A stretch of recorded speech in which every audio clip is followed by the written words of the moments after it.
everyone else. There was a whole on music video. So much on my mind. I'm looking at Lotus White to put together some sort of team fighting composition they're going to bring to the table today to take CBC Clockwork to, well, pretty much the mills. We got Seed 1 on one side and Seed 6 on the other side, and Lotus White didn't drop any series coming into this playoff match, with the exception of the last match that they played in the entire season that didn't matter to them at all. It's going to take a massive effort from CBC Clockwork to overcome this David versus Goliath story. Yeah, it's going to take a lot, I think. This is a Lotus White team that is no stranger to success in the Light League. I think they were like way up there in the last split. I never heard the last split, so honestly, I wouldn't know. Also, we have to be honest here. No one really expected these guys from CB Clockwork to be here at the beginning of the season. I mean, well, first of all, I did. I had CB Clockwork as number one. That's only because I knew their support player, and I got a lot of love for Dory. But for the most part, they were kind of dark horses for most of the season. And even when they started making a move for themselves, they were they kind of like started to take a bit of a downswing near the back end of the season. And we do know that first of all, their AD carry is gone. Forgotten Turtle left the team. So we had No Name, who was Why Are You Running? He's coming into mid. We had Booty Banging Billy, who was their superstar mid laner, who they played around. They had Dory roaming up to mid, and everyone was playing for him. He's now going to be their top laner, and we have Triple Q in the bot lane now. So a lot of role swaps, a lot of some new players who are playing in the on the team now. So it's kind of going to be a bit of a mystery to see how this team gels, how this team plays together, and what they're going to be doing up against a team that only lost 6 total games out of, I believe, 30 in this past split. Yeah, sure. And when you come into a team like this and we start seeing these role swaps, you have to wonder, are they going to be effective or they're not? And in the past, we've seen they being really, really effective. This CBC Clockwork roster seems completely re-enthused, re-energized, and just a whole new beast that's actually coming here to take the challenge to Lotus White. I'm really interested to see, what are they going to be banning away? What do they not want to see out of these superstars? Common Taco, Saint Alucard, Necrox. We heard all about them in the rap battle. That Necrox gap is coming for you, CBC, and you're going to need to put something on the table that allows you to actually survive that mid lane with your new mid laner, Why Are You Running, who's now going by, I believe, No Name. Yep, exactly right. So we'll have to find out how that works out. We do see that CB Clockwork is taking the blue side in this matchup, banning away these AP champions. Go for the Vladimir, the Mordekaiser, and rounding it off with the Shin, one of the strongest top laners in the game, and one of the most effective and impactful top laners in the game, and a champ that Kamatako loves to play on. I think he's played at least 10 games, so about a third of the games in this past split, he's played on that Shin. He loves that pick. And on the other side, it's all mid lane bans, basically. Maybe the Nocturne could be considered a jungle or top as well, but Ziggs, Akali, and that in the Nocturne, well, Ziggs could be a bot lane gap, is a bot lane ban as well. He's broken. He's absolutely broken the bot lane right now. Yeah, and that Nocturne man is definitely going towards that mid lane. In the last series that CBC played, when they took down the 4th seed to come here to this matchup against White Lotus, they played Nocturne mid in game 2. It was the only game that it wasn't banned, and it obliterated the game. But importantly, Lotus White hasn't banned Ornn, and Ornn was perma-banned against CBC for the past couple of weeks because of Booty Bang Billy's proficiency on this champion. I'm wondering if that's going to come through, or if they have something prepared where Common Taco wants to play maybe the Gwen into it or the Set into it. Yeah, so we have to find out how that works. Going with the Thresh first pick tells me that you want to go ahead and get Triple Q on a hard carry, a super scaling carry, maybe something like the Jinx, maybe even a Varus potentially in that bot lane for him. But when you go for the Braum and Diana, Braum, one of the strongest level 1 champs in the game, also enables these scaling hyper carries, which we know players like Necrox do love to play. He can play that Jinx very well, plays the Kai'Sa very well. You see him on that Xayah and that Sivir all the time. But we'll have to see what comes up for the Lotus White, but Diana, one of the strongest champions, one of the strongest junglers in the game right now. This is a champ that wants to go in. And then Nivea picked up as well for the mid lane. That's actually a very, very surprising pickup. I think first Saint Alucard, who does play Nivea quite a bit, but I was expecting more of a carry champion than a setup kind of champion like a Nivea. Yeah, the Anivia signifies that they're looking for that R5 top lane counter pick and they want to lock in their R4 ADC. We're going to see two bans come in against the ADC, likely from CBC Clockwork after they've locked in the Thresh of Felios. But pairing with the Braum, we're likely going to see it depends a little bit on player preference. In this particular case with Lotus White, they like to go towards that Xayah, so they may go towards that Xayah Braum. The other option that I could see them going for is actually Samira, because Samira complements your Anivia, Braum, Diana very well. She's able to go in with the Diana, and the Anivia can sit back and play from that range. The only problem is Samira doesn't do very well into Aphelios, so I would like to see them go for that more ranged AD carry option, and then look for that R5 counter pick to be something that is more in Common Taco's realm. He may try and whip out the Tahm Kench, because the Volibear could be flexed to top lane, and Tahm Kench actually does incredibly well into the Volibear, and he's been practicing it heavily. If you see that Civil in the chat. Yeah, we've seen several times how just destructive Tahm Kench can be in the light league. He just has carried so many games, and look, we see right here. They do ban the Tahm Kench there on that R5 pick for the blue side.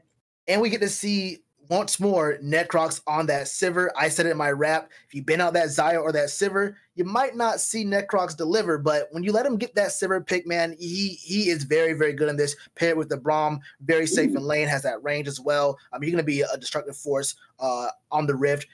I mean, going into a Felios Thresh, it's a strong lane, but he feels pretty good to go ahead and farm in here. He's not going to have too much of a bad time here at all. I think Dory K can have some really good effect on that lane, but we'll have to see how he works out with this Thresh. Plays it quite a bit.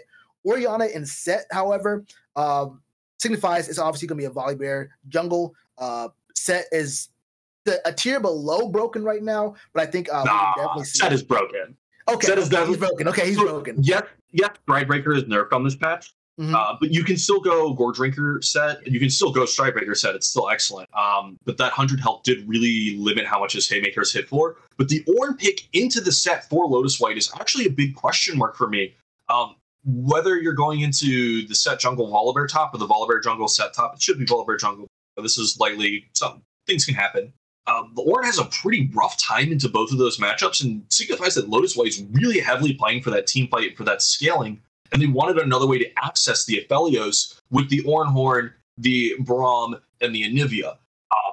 That's really telling, because CBC Clockwork, when they go for that Orianna Volibear combination and the Orianna set combination, they're very much looking for team fights. And Lotus White, rather than going for that R5 counter pick to try and play for a 4-1 composition, they took them head on, and they're willing to say, we're better than you. We will beat you in the straight up 5v5 team fight here.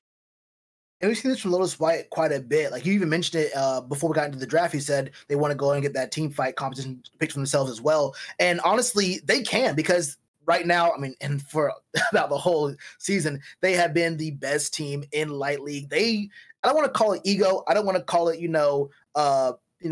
being big brother right now to CB Clockwork. They're saying, look, we don't care how you pick. We're going to go ahead and we'll pick into it. We'll say, we'll pick the kind of comp that you want us to pick, and we'll just see if we beat you on this, then we're just playing better. We're going into, like you said, the Aphelios, the Thresh, the Orianna, and the set, which I'll admit he is actually broken right now. But I mean, it's kind of a, like, you're just calling them out. You're saying, look, there's no funny business. You're not trying to side lane. We want to meet 3 p.m. under the bleachers right here, right now. We gotta come right here. Lane. Yeah, exactly right. Just come through here. We are going to fight. We're just going to be getting right to it and see who's stronger, who's better, who is able to set up these fights a lot better. And honestly, Lotus White looks to me to have a comp that scales extraordinarily harder and has a little bit better setup and a lot better engage than CB Clockwork right here. Yeah, Shell, I agree with you on that one. Lotus White is a stronger team, absolutely. Their composition, though, I think it's actually a little bit weaker, because the Aphelios has a lot more effective range than the Sivir does, and more effective damage right now. He's a much stronger champion than Sivir in the current patch, and the way that's going to shake out, with triple melees on the side of Lotus White, and Anivia probably needs to come into Aphelios' range if she wants to deliver damage to him, it actually could be very Aphelios favored for CB Clockwork if they're able to negotiate a good movement on the terrain that gets the choke points on their side, or forces Lotus White into an open engagement with some sort of setup like Severum Infernum for the Aphelios, especially with Volibear set Orianna, that is a lot of AoE damage that Lotus White just doesn't quite have that same kind of upfront explosiveness. Their damage is over time. Yeah, you know what? I probably should have been a little bit more clear about what I meant, because you're right. I should have said into Necrox's Sivir, and with Triple Q swapping over to the bot lane, and then the questions about how this comp is going to work into Lotus White. Maybe it's not the comp itself, but the players and the way they're going to be piloting these champions, and the way that they are going to have some crazy scaling. Obviously, CB Clockwork does scale as well, but when I see Lotus White play, they play aggressively and they are not scared, and they have options. They can wait it out, they can duke it out, and I feel like it's going to be a very, very hard opportunity, I guess, for CB Clockwork to find their ways to get into this matchup. It does depend on Triple Q, who is coming from top lane to the bot lane, and we have seen Action Bronson, who is Dory K, play amazingly on this Thresh as well. So I have to find out if this bot lane is able to get accelerated a bit earlier than normal, because if you're not, you allow Necrox and Firestreaks, who was two of the best players in the league overall. If you let them get ahead, let them get accelerated, the game is just basically already going to be over very, very quickly. Yeah, Shell, like this is, I'm fully on the same page with you here, especially Akshan mentioning his hooks. I think that's the key part of this match. This is a player that you're going to need to watch whenever a team fight's not happening. When a team fight's happening, eyes on Necrox, eyes on Triple Q, 80 carries, carry the game. But Akshan, his Nautilus was permabanned in weeks before this. Mm-hmm. His hook champions are excellent. And Ornn has the Bellows Breath to potentially get out of a hook, but Diana, Anivia, these champions are not going to have a great time when they get hit by a death sentence. And that fillet that follows up, Ornn may never even be able to actually get the second hit on his horn if the Thresh plays the game really well.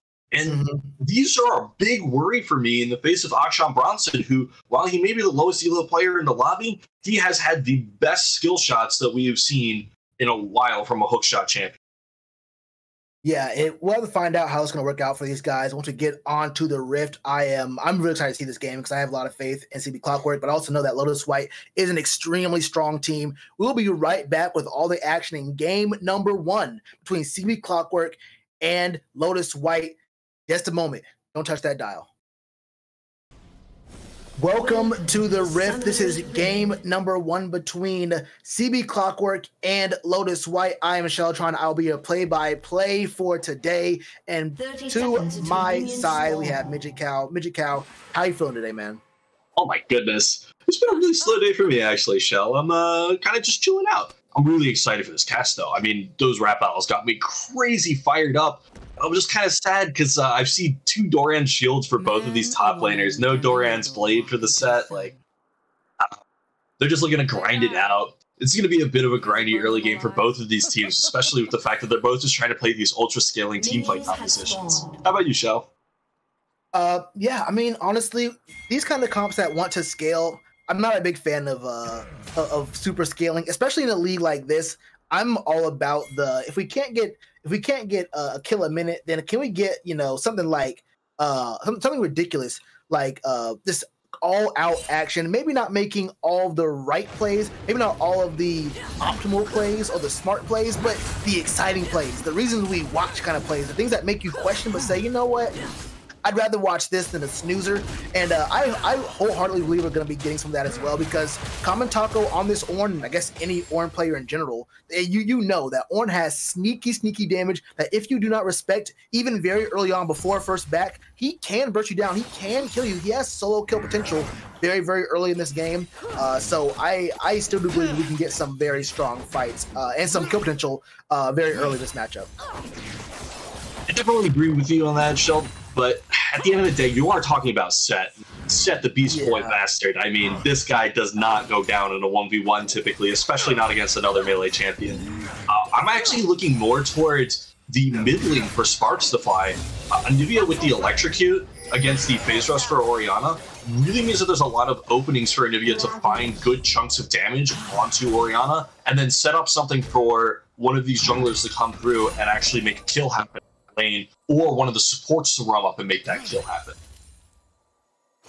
Yeah, we'll have to see how that's going to work. And we see the systems coming through right now, but it's onto the Braum. Has Unbreakable. He's not going to get really any kind of damage taken onto him right there, but that's just Dory going ahead and saying, look, I can hit my death sentences and I can hit them with precision. He is going to be making sure that he is just letting his presence be known at all times on the map.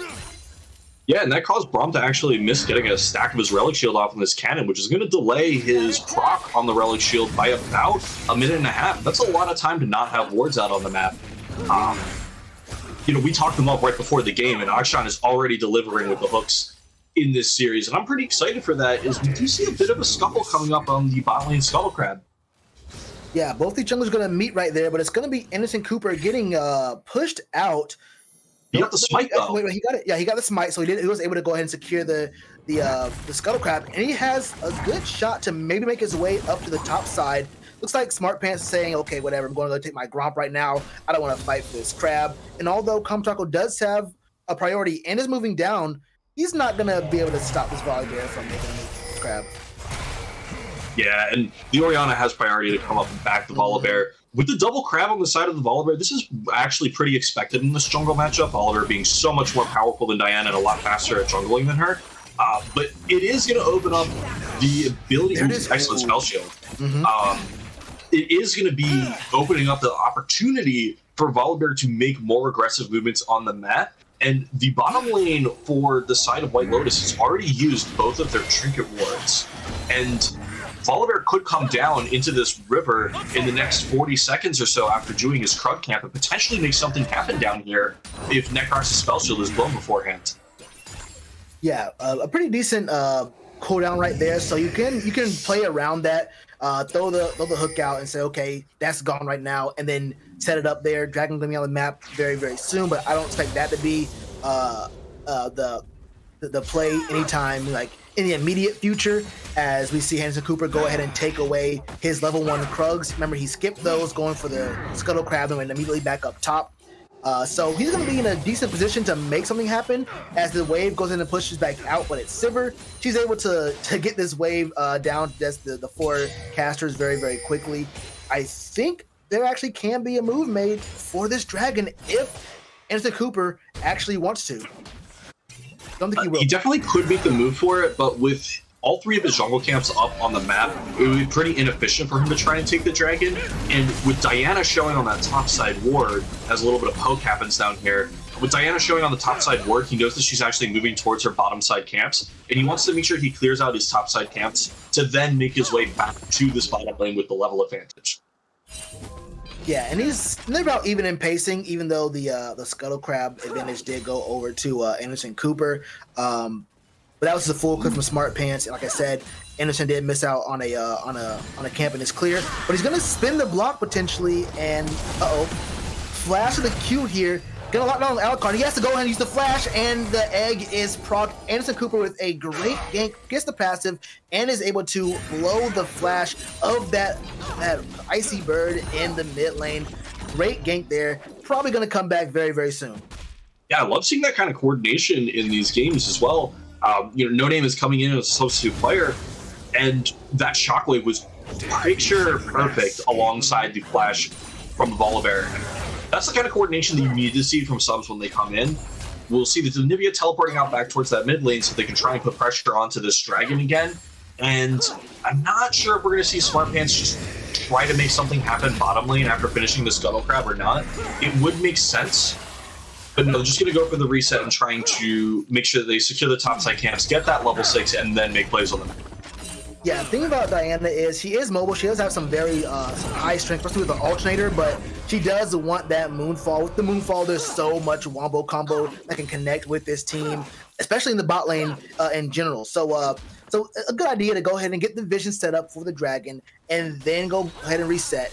Take your top side camps and then make a move, as we are looking at Fire Streaks, establishing some vision and clearing out some vision as well in this Tri-Brush. It's going to be a very strong move for them as they go ahead and shove this wave under tower. There's not going to be any kind of move for a dragon from either team right now. But Triple Q coming back to lane much stronger with this Noon Quiver is going to be very, very effective for him. And Action Bronson, you know, as we do at some point very soon, look to potentially make a move for this dragon. Yeah, and we see Kamatako and Booty Bang and Billy rolling up here in the top lane. Kamatako's going to pick up a good bit of this wave, but even if he picks up the entire thing, he's still going to be a bit down on farm on set. And actually, the top laners are really far behind from the rest of the map, which does mean that when we're looking at like second dragon fights, they might actually be a bit behind on their mythic completions. Cross map plays happening. There's a flash and an Orn Horn. Smart Pants comes through with the gank, and that's going to be first blood over to Smart Pants after Kamatako just under tower was being pressured, uses the Orn Horn and is able to secure the kill on Booty Bang Billy. Yeah, and really excellent play there by Smart Pants to make something happen on the opposite side of the map and try and get that gold rolling in his pocket. Lord Volibear is very objective-oriented as a jungler. He scales pretty passively just by leveling up. Diana needs gold. She needs money to get rolling because her items are what determine her strength in team fights. When she gets her Mythic, when she gets her Zanyas, these are the ways that she becomes an effective champion. Otherwise, she gets shut out very heavily. And Shell, what I'm looking at here is both of these junglers are actually playing towards those win conditions, which is really heartening to see. Yeah, they definitely are here, and they're playing very well. I think they're both doing their champs really need to do right here. As they do, like you mentioned a little bit earlier, the focus on the top lane, where these two top laners are very, very behind. Not very behind, but noticeably behind the rest of the map. As far as Kamatako is concerned, if you're the Ornn, you're not really all that concerned about being behind in gold, as long as you're in reaching range, I guess, of your lane opponent. You're feeling all right about yourself. I mean, Ornn doesn't really need to have too much gold. He's gonna be effective no matter what. That's Action Bronson goes ahead and presses Q to say, I can do it. Say, I can hit this Destin. It's probably don't want to do that too many more times, but he'll be all right. No real kill pressure there in the bot lane at all. Yeah, Shell, just talking about that gap between these different lanes, Orianna has hit 94 CS in 10 minutes. This is like nearly perfect levels of CSing. It is a rarity to see someone that actually farms this well in a game, especially in this elo. And the pressure that she's going to end up having on the map based off this, she's actually just hundreds of gold ahead of everyone else in this game. It's genuinely impressive. Yeah, 300 gold ahead of her lane partner, 3.5K compared to the rest of this team. Like, this is a really large lead that's starting to develop in this league. And keep in mind, Cal, that this is the sub. This is No Name. He wasn't playing for the last, 10 weeks here? So this is the secret weapon. 10 CS a minute, coming in, I believe, second series ever here in the Light League. And he's making a move here. Was able to set up that really good gank for Instant Cooper. Nothing came of it afterwards, but was able to get the passive in the flash out of Alucard. That's coming up very, very soon. But No Name, if the way he's been playing this lane is anything to be considered here, you can expect him to have some very good plays as the game does move forward. Yeah, and Shell, with the buffs to the mythics for the mana mages, the Ludens, the Everfrost, all of these mythics were buffed pretty effectively. Orianna can effectively take over a game between Phase Rush and those increases in damage. She's already got 190 stacks on her tier. This is really impressive. If you take a look at what Anivia's got, she's got 72 stacks on her tier compared to 190 from Orianna. Booty Bang and Billy.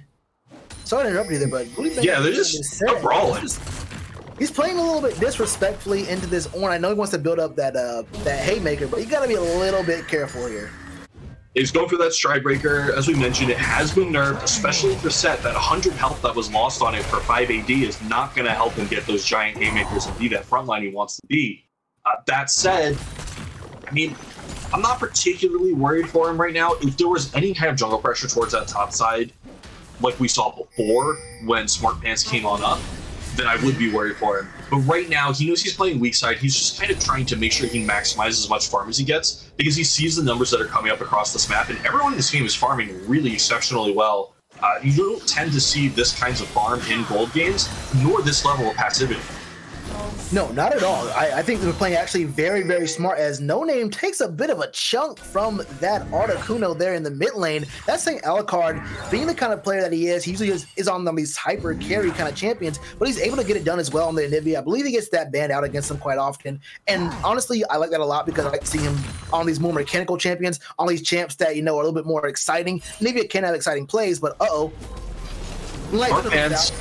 and we get the stun on the comes out, and then the moonfall from Smart Pants gets them all in there, but Enzo Cooper does have to go ahead and bring the storm. They have to go ahead and disengage right now, as we do see Necrox did go down in that fight. Pressing this go down, but not going to be able to catch anything onto Action Bronson, and that is a 1-for-0 with Dragon coming up in about 15 seconds. If Smart Pants blew the flash there to immediately get that ult off, but wasn't actually able to find anything for his team on the back end of it. That said, with the low health bars that were going on, it looks like White Lotus is going to have the inside track on the Dragon and going to just set up for it and probably just take it immediately because CBC decided they needed to back off and they couldn't actually throw down the pressure on this, partly because of the top lane advantage that has been built up with Common Taco having teleport available and Booty Banging Billy not. Yeah, and something else that kind of gets me a little bit worried here is how, okay, you get the kill there, don't have that much pressure to get the Dragon, but yeah, right here, using the Herald with 15 seconds left, there's no wave right here, it's coming through, but I mean, this is just going to be the plates for Anson Cooper and Anson Cooper alone, so No Name doesn't get any kind of advantage for it. You don't have any real pressure off this Herald at all, so kind of a low energy, a low tempo use of the Herald right as plates go down. I would love to see that used a little bit more effectively, a little bit more efficiently. But I mean, Anson Cooper getting himself more gold and making his way to that Sunder isn't too bad. Uh-oh, an Alco Gamer No Name comes through with the Oriana. Shockwave comes through, but it's going to be a spell shot. And doesn't matter. You are an 80 carry, Necrox. Why are you stepping up in that lane? Look at where Fire Streaks is, and he's getting pinged. He's getting pinged from his team. What are you doing that far up? Fire Streaks is in the base, and that is going to be a very, very great kill for the side of Team Clockwork. Yeah, Shell. And so they really did try to make a good play with the Rift Herald. That play towards bottom lane was their attempt at making a Rift Herald play to then take that bottom lane tower with the Rift Herald. When it failed and it didn't work out, actually, I thought that was a pretty great salvage because they were able to still get the plate gold. And getting it onto Anderson Cooper does help him get towards that Divine Sunderer a little bit faster. And Volibear with Divine Sunderer is nothing to stop that. I'm actually mostly worried for the Volibear because he's falling behind in levels because Smart Pants has had more effective pathing and more effective ganks so far, whereas Anderson Cooper has not been very effective with those ganks. And he had the one great play at level 6 for the mid lanes, but after that, things have not been going very well for him, and he's been mirrored very effectively by Smart Pants because of the vision that's been going on. Yeah, he really has, but we'll have to see how we move forward in this game. He is about, let's see, he's about only like 500 gold behind right now. Went for the tier 2 boots early to make sure he's able to survive the onslaught from a Smart Pants here. And it's saying Alucard in that double AP mid jungle duo. I can't really hate that too much from Anderson Cooper. He's usually a guy who gets ramped up as the game does move forward. So we'll have to see if he's able to continue that as we keep going forward. But I really do like how strongly CB Clockwork has been able to stay in this game up against a very this is a very high pressure game. This is a very strong opponent, and it's very easy to get discouraged after a game 1 loss to a number 1 seed as a seed like CB Clockwork. So I like that they're staying with their mental in order, you know, and they're staying in this game right now. They understand that they need this game 1 win, I think, for their mental, honestly. Yeah, Phil, I think that while the mental plays a really strong part here, it's also really important to note it's 17 minutes into the game and no real major objectives have been taken with the exception of the Cloud Drake and the Ocean Drake. And CB Clockwork have put the game at a gold stall. So we're probably going to see the second Rift Herald go down here. Anderson Cooper might get caught on the way out. They don't even wait. They don't even check it. Guys, you heard him get the. Take a peek. I think they thought there was more than just him, right? There's no way he just solo it. They're all on vision, I think. Everyone's on vision. This is everyone was in Vision. They just on Vision. They send Anderson Cooper getting away with murder once again. I'm telling you, man. Hey, look, we know that Smart Pinches had a better pathing, better getting these camps, but you can't deny the kind of power that going for a very cheeky, very aggressive. The move all does come through, and you doesn't matter, bro. You are dead. You can try to go ahead and use the shockwave, but you're not gonna survive between a Diana and a Nivea coming through on you right there. That also means Shockwave will be down for the Mountain Dragon that is spawning in 50 seconds. And at the same time, Fire Streaks has just moved up the entire vision line for White Lotus deep into the enemy jungle. They've set up for a very effective... Anderson Cooper. Gotta hold out of this. Yeah. Oh! The very tip caught him! Too. Yep. That's tough. Oh, that was such an excellent Bravo ultimate. The very tip caught him right after he landed. What's the flash? Oh, Herald got 2 charges. Wait, 5-head play. You do both the flash and the Stormbringer, so you really can't contest this dragon if you RCB Clockwork. But that was 2 charges on the Herald. That's an absolute win off the back of your mid laner dying there. So he was getting the guaranteed first charge of the Herald on the mid outer turret, which was going to crack it. Which mid outer turret for the dragon is a great trade. We'll see if some kind of crazy steal happens on this dragon here, because the blast plant has not been taken, and that is very key to note. The dragon does go down safely. Ridiculous cooldown on that shockwave, by the way. Oh, my goodness, Alphard's up to level 13. Yeah, he went for the triple cooldown reduction build, and he had a Lotus Tempest already finished. So very, very fast cooldown on the shockwave, and the dragon was also delayed a little bit because of the chase on Anderson Cooper. But St. Alucard has actually put up a nice little bit of a level lead on No Name off the back of that most recent gank. These later game ganks are really important for helping to build those level leads, and it's really important to get levels as a solo lane. One of the most important pieces of ability that you can bring to a game is your ability to find minions and jungle camps on the map to increase your level, because of how much those base stats are worth, around like 700 gold per level. So seeing these level leads built in the side lanes on the side of Booty Bang and Billy and St. Alucard, it's actually the people who've been receiving the most ganks that are building the biggest level lead, which speaks to their skill. Oh yeah, for sure. And you're gonna really need to get that once you get into these team fights. The two comps, like we said earlier, that really want to go at it. So if you can find an advantage once you're pretty much gonna be going, you could rock with the 4-1, but these two comps really want to go 5 deep mid lane and prove themselves and say we are definitely the best here. And we can just go ahead and look at the individual goal. The goal's about even right now, but we can hold up before we go to the goal. Anderson Cooper looking to gank and Ornn. Is the stun off? Oh. Nope, that's not. We've been really in a tough spot on an island. Takes the St. Alucard Express on out of there. Oh, Anderson Cooper comes through with the ult, but is not able to get it connected there. Action Bronson comes through, but not much going to happen on the back of that. I think that was just an overcommit from the side of CB Clockwork, and they go ahead and they lose that counter gank. They lose their jungler here in a 1-0 fashion.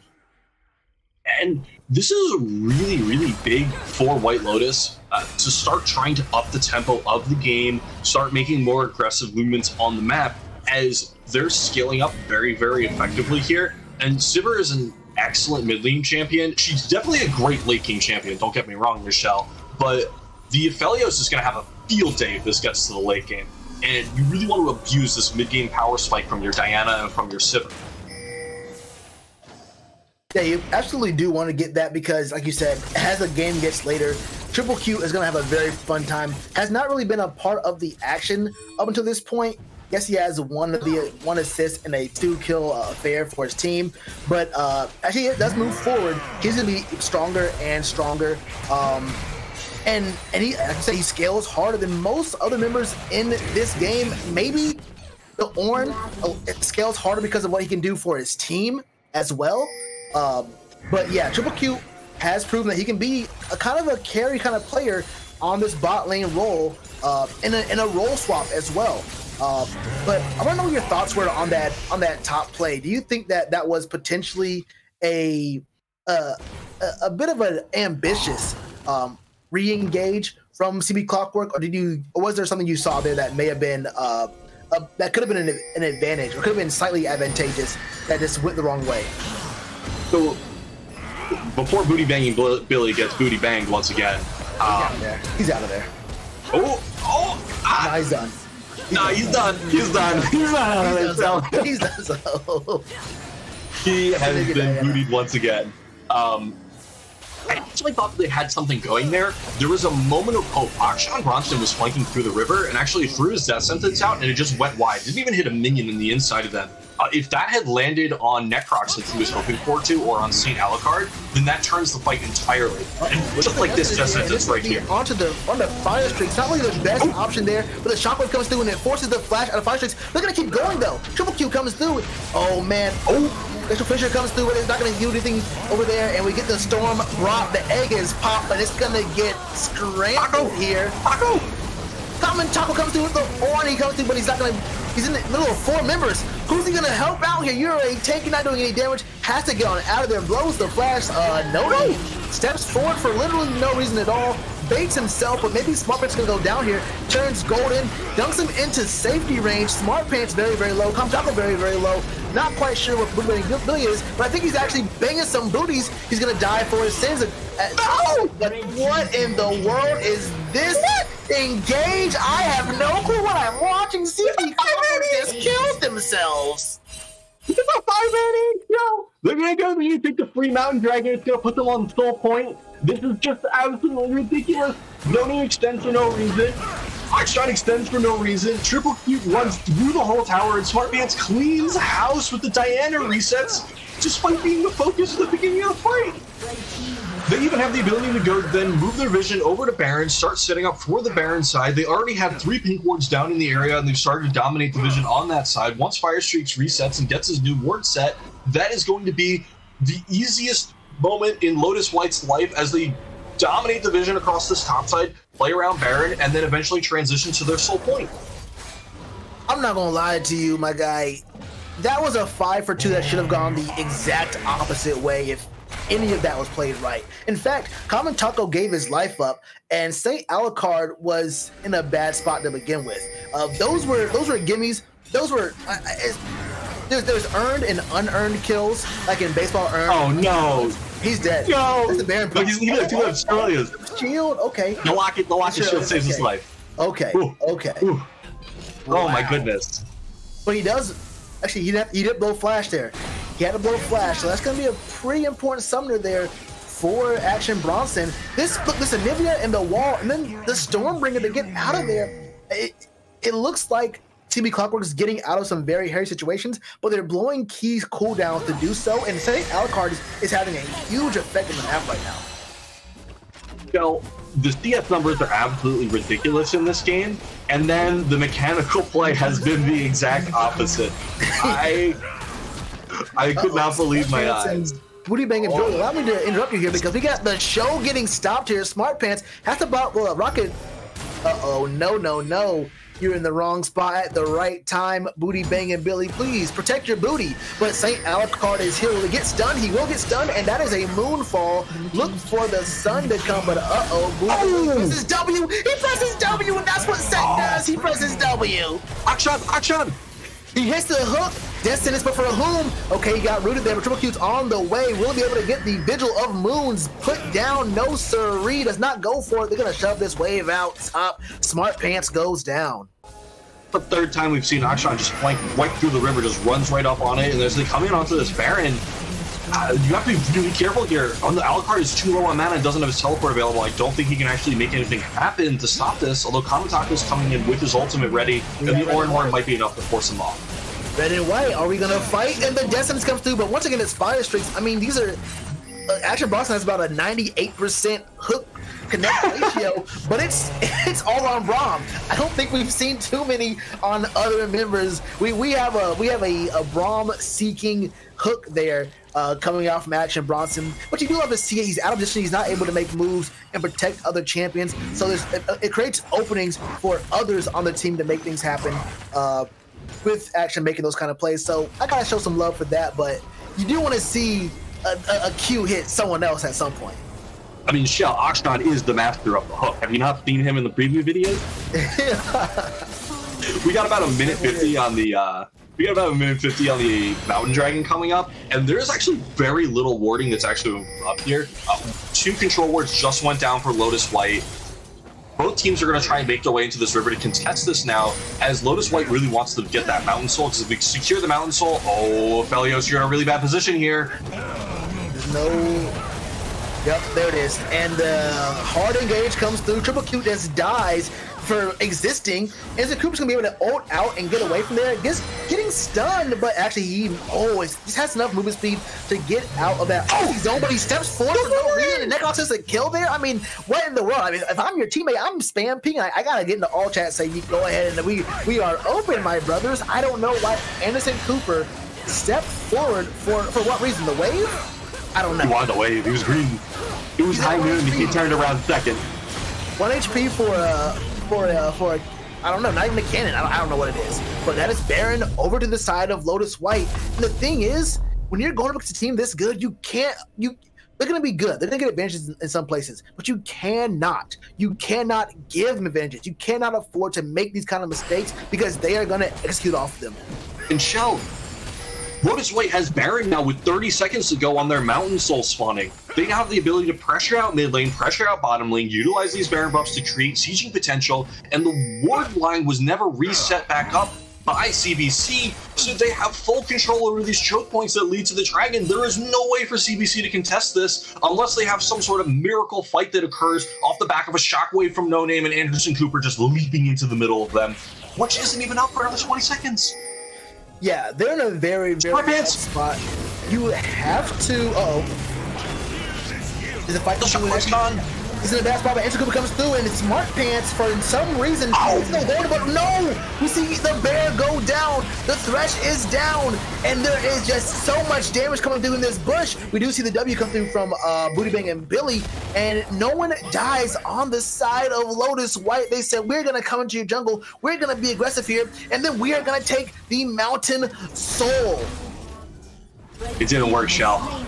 The farm up and scale plan just did not work. Lotus White said, yes, we are better at farming up and scaling than you. Doesn't matter what champions we pick or don't pick. You might have an Aphelios comp, and we might have played into it a little bit too much, but we now have a Mountain Soul, we have a Baron buff, we are knocking on your doors, and we have 5 members strong while you only have 2, now 3, and this is going to be the inhibitor tower falling. They will have a massive advantage off the back of this, and they can pressure both the bottom lane and the middle lane here, Shell. It's crazy. Oh no, this isn't crazy. This is what happens when you make these kind of, I don't want to use the word boneheaded, but I'm going to use the word boneheaded mistakes against a team like Lotus White. They are going to take advantage of you. And if you thought it was hard enough to beat them with Baron buff, try it with Baron buff and Mountain Soul into an Ornn, into a Braum, when you also got the spell shield of this Sivir. What do you do when you're also getting zoned away from Anivia or by Anivia? And then if you do happen to find yourself in position to engage onto this team, they got Smart Pants, who is sitting on 3 items and a needlessly large rod front row. The storm is brought down into the competition, and No Name just kills No Name for no reason at all. A shockwave comes through, but yeah, that's gonna be a dead bear up there at the Okay, Booty Bang and Billy just stops the show, but he's gonna probably stop his own life very, very soon. And Smart Pants says that was not a very smart move of you. The flashes come in, and Triple Q is in a rough spot, but he is a Felios. 200 years. Oh no, it's not quite long enough. We have not been baking in the oven for enough time. He is not able to get some things working there, but there is some hope. There is hope, Cal. Actually, what is the wave clear looking like? Show us the wave clear. Show us the wave clear, Action Bronson. Where's the wave clear? Protect the Nexus, Action Bronson. Oh, okay. I think that was like the Star Wars movie, The Last Hope. There was no hope at the end of the day. Yeah. Except for there was nobody. There was no force to be used that Action Bronson could do to get these minions and these enemy champions out of his base, especially with that Mountain Soul. That was a game that started off extremely slow and then picked up in intensity at the very, very end. We had a banger of a back 10 minutes, I'll say, in this game. Shell, that was absolutely phenomenal. Right up until the point where CBC just decided to run it down mid lane. They had these great picks that were going to let them pick up that Mountain Dragon, and they just went so deep. And all they did was just feed more kills and more kills and more kills over to the side of Lotus White. And Lotus White said, "Ah, yes. Oh, yes. We are so ready to take this gold. We are going to turn around, and you are not going to know what hit you." Yeah, and this is just what happens when you go against Lotus White. They are going to take what they want, and they are going to dare you. They say, look, if you really, really want to, you can try to stop us. Hell, we want you to try to stop. We want you to extend yourself, coming to us, and we're going to show you why maybe playing a little bit safer, maybe playing a little bit more, let's call it with a little bit more thought behind your actions is the best strategy against us, because we can out wombo combo anything you've got planned. But that was our game number one. Lotus White takes the match, takes the game. And we'll be right back in just a moment to get into draft for game number two. We'll see if we see any changes from these two teams. Hope to see some changes from one team here, but we'll find out very, very soon.